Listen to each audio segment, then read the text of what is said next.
All right. Thank you very much, Dr. Aki, for giving us a bit of your time this evening. We understand that you've been conducting a series of polls in Cameroon for the last 5 or so years, but this coming election in less than 2 weeks, a lot of people are interested in the latest opinion poll that came out, you conducted, and some interesting findings. But briefly talk to me about the genesis of your decision to embark on these opinion polls in Cameroon. Thank you very much, Mr. Clottey, for the invitation to be here. Uh, my the purpose of starting these opinion polls in Cameroon was an attempt to bring the people to the center of the discussion of the political issues in my country.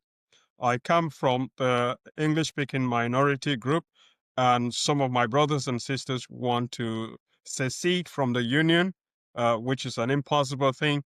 But those of us who are asking for resolution of the political problems through a return to federalism, for example, we find a political class which is very detached from the majority of the country. So the people agree with us, but the leadership, especially the ruling party, does not agree with us.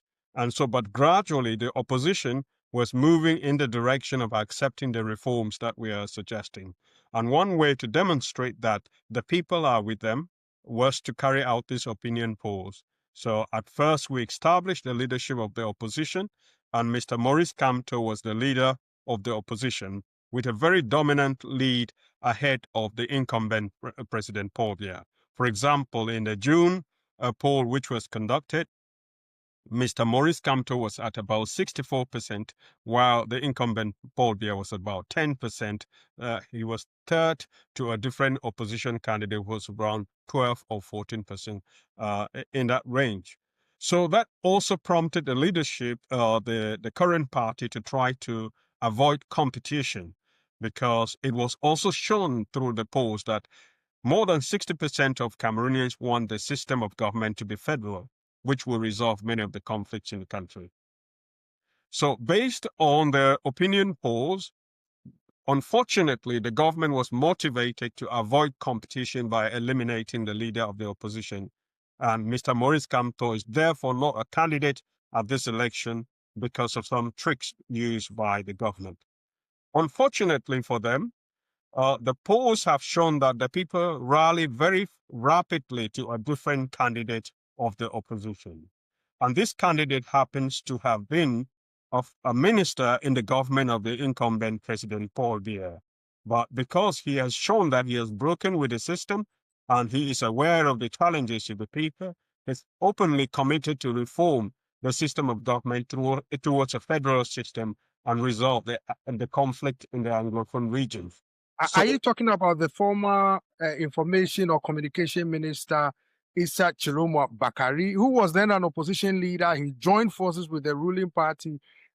He denied that there's any Anglophone crisis on numerous occasions, defending the ruling CPDM party or the government on numerous occasions. So how come Cameroonians decided to choose him? And as you know, as they say in America, he is no spring chicken. He is advanced age. Does that mean that Cameroonians don't want any youthful leader? They just want some Cameroonians say dinosaurs to rule them?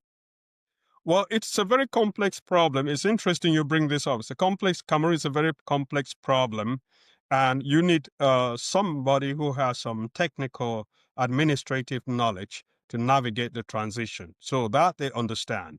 But unfortunately, even Mr. Maurice Kamto, who was leading in the pool of opposition candidate, he was a former minister delegate of justice, and so he left the government, proved himself to be a true opposition candidate.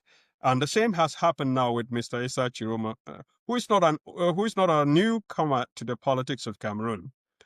Interestingly, the communication ministry he held made him notorious, and that is working to his advantage now, because the people interpret whatever he said to have been the policy of the government and not his personal opinions. And he has been Minister of Transport before. He has been a Minister of Youth and Employment or something of that nature after leaving the Communication Ministry.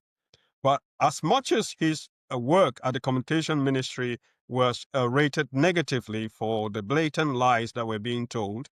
He created the opportunity for journalists to ask questions. So the many press conferences he provided, they were so informative in a negative sense that people could see through the lies of the government and the probing questions of the journalist. And since he left that ministry, we have not had that level of engagement with the people that would allow journalists, investigative journalists, to put to test the statements of the government and even challenge them to revise them. Sometimes some of those statements were revised because he gave the journalists the opportunity to ask tough questions, and this tough question revealed that the government was not telling the truth, and he would now go back to the people who provided the information and obtain a revision to the position. So it's a complex... Dr. There's also the issue of Elections Cameroon, or ELECAM, that organizes elections in Cameroon. Do people trust this institution to administer free, fair, transparent, and credible elections? Because critics have said that attempts by opposition leaders and civil society leaders to ensure transparency in the process have proven to be futile, or several hurdles have been placed in their way. We don't trust that electoral commission of Cameroon. We don't trust because it's working in collaboration with the ruling party. Even the courts that is supposed to examine the way they're working, they are also working in collaboration with the government of Cameroon. But nonetheless, there are some stages in the process which allow the people the possibility to expose the irregularities in the election. And the 2018 was an example of that, where Mr. Maurice Kamto demonstrated that the election was marked by many irregularities. For example, as much as ELECAM is in collusion with the government, at the polling station, the voters themselves can volunteer to count the votes. So at the polling station, you can obtain the correct result as long as you have representatives of the opposition there, and as long as you have engaged voters. They count and they announce the result at the polling station. There are about 31,000 polling stations in Cameroon. So the government is relying on the lack of representation in some of them, and then finally in the collation of the results, the aggregation of the results. That's the stage when some very strange mathematics is deployed to transform a loss into a victory. But even with that, we think through our polling and through our study of the situation, this is the worst that the ruling party has been in terms of popularity. We think that if the gap between the winner and the incumbent is very, very large, even that aggregation will be very difficult to carry out. And that's why it was better for the government to eliminate the very dominant opposition, Mr. Maurice Kamto, because it was clear to them that even the fraud will not be sufficient to mask the very obvious victory of the opposition. And well, there are also suggestions that the lack of united opposition with a single candidate usually paves way for the ruling CPDM party to what some critics say election engineering to ensure their dominance. I've heard analysts say that this could be replicated in the coming elections. What say you? I think the opinion polls have changed that. Because whether it's in Ghana or it's in Nigeria, I think there's always running for president is a vanity project for some people. But nonetheless, in Ghana and Nigeria, it tends to be a two-horse race. So the people, even the political science shows that in a presidential system, it tends towards the top two people.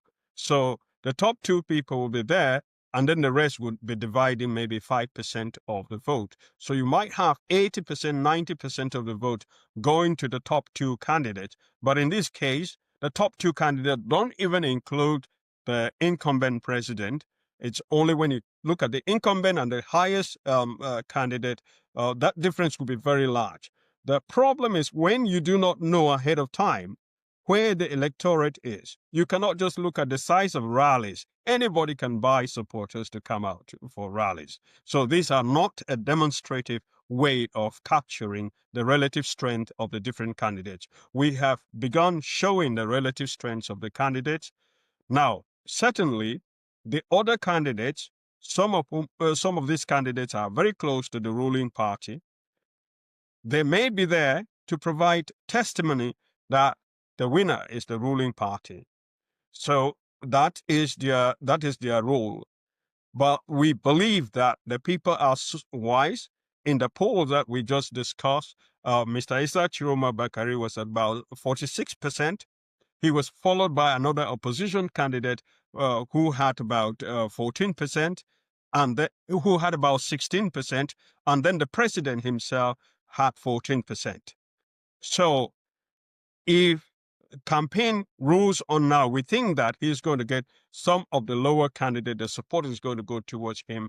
And by the day of the election, Mr. Issa Chiroma Bakary will be standing at higher than 50% of the poll. And if the incumbent president continues to poll around 10 to 15%, then it's very difficult for them to transform such a huge loss into a victory without plunging the country into a state of protest, sustained protest. Dr. Aki, you agree with me that Cameroon is full of youthful people, both men and women. It's a young country, despite the fact that leaders of the country are, in their 80s and early 90s.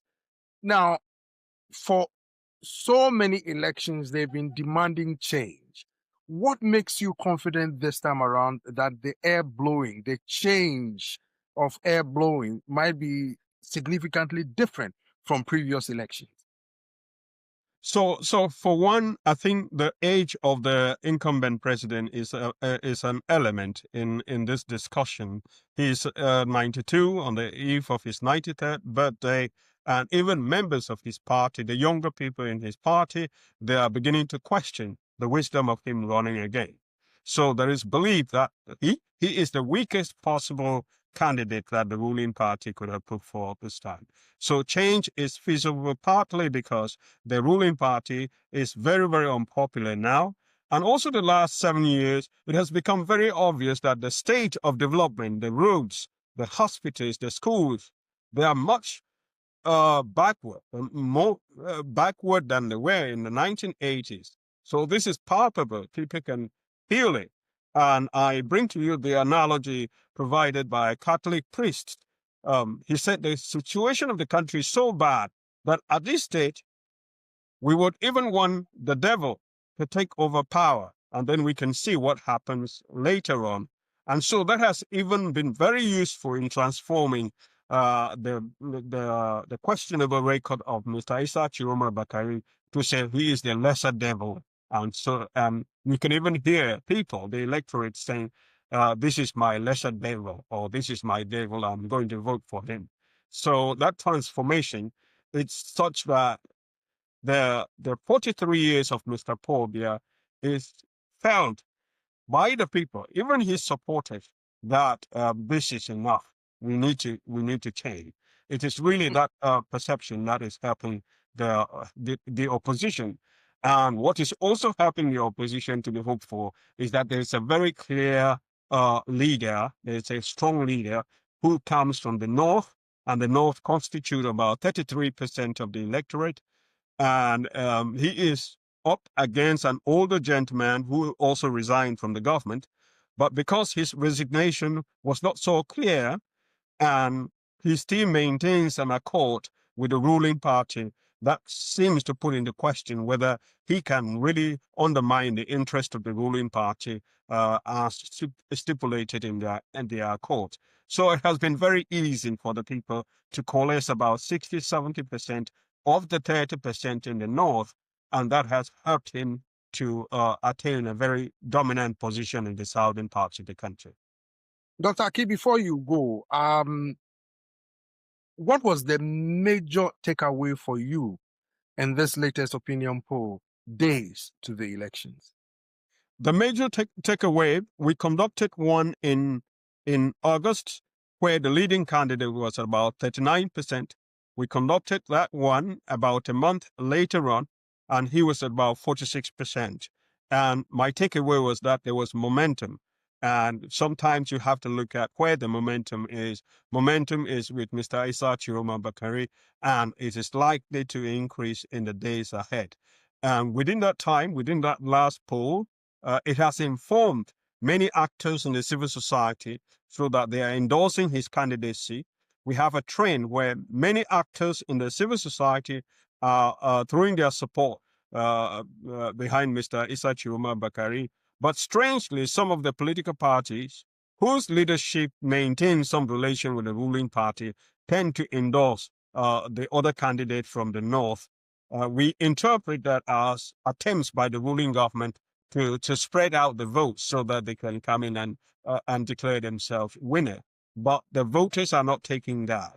So I see momentum. My takeaway from that poll was momentum with the leading candidate, a huge gap between that leading candidate and the incumbent, such that even fraud, rigging would be so obvious that the people will be able still to declare who their winner is. Dr. Benaki, thank you very much for your time. We appreciate you. We'll be continuing this conversation as the days draw nigh for the coming Cameroon elections. Thank you very much, Dr. Aki. It's my pleasure. Thank you very much for the invitation. Thank you. Thank you.